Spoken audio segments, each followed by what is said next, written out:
So'nggi yillarda BNB Holding agrar sohada yirik investitsiya loyihalarini amalga oshirib, qishloq xo'jaligini modernizatsiya qilish va eksport salohiyatini oshirish yo'nalishida katta natijalarga erishmoqda. Holding mahalliy hokimliklar bilan hamkorlikda olib borayotgan ishlar natijasida hududlarda yangi ish o'rinlari yaratilmoqda. Fermerlar va aholi uchun barqaror iqtisodiy muhit shakllanmoqda.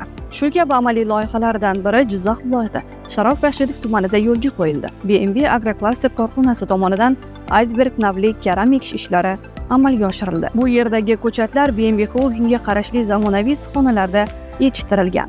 Albatta bugungi kunda qishloq xo'jaligida mavsumiy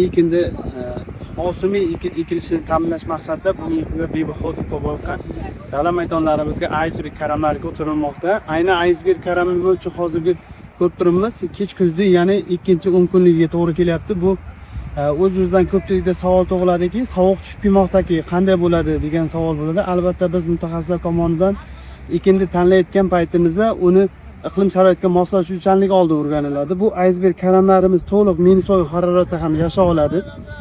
Bemalol o'zini ekkandan keyin o'sib rivojlanishini ta'minlayoladi.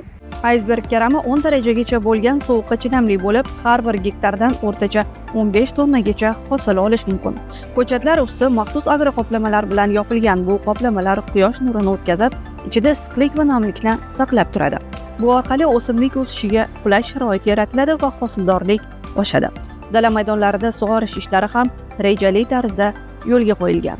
Ko'chatlar 40-50 kun ichida hosilga kiradi va barcha mahsulot eksport uchun mo'ljallangan.